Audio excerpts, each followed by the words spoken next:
Water conservation measures will be imposed across sections of Kingston and St. Andrew effective Monday, July 21.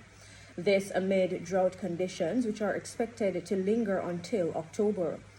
The National Water Commission (NWC) says lockoffs will run on intervals from 6 a.m. to 6 p.m., 6 p.m. to 6 a.m., 6 a.m. to 12 noon, and 12 noon to 6 p.m. Customers who rely on the Mona network will be affected next Monday from 6 a.m. to 6 p.m.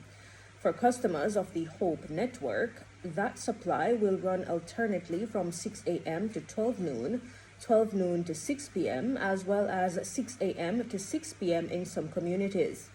The NWC says those who rely on the Constant Spring network will be affected come Wednesday, July 23.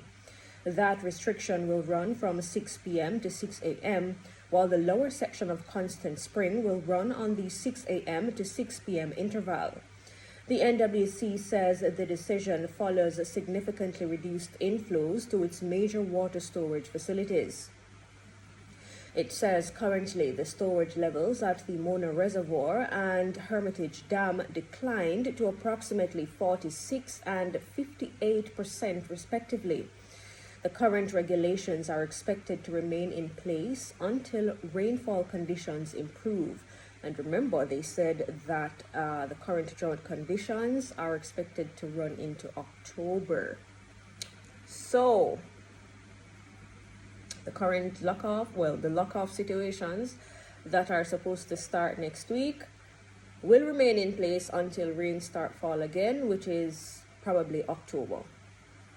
Customers are encouraged to store water for use outside of the scheduled supply hours and to practice conservation measures where possible.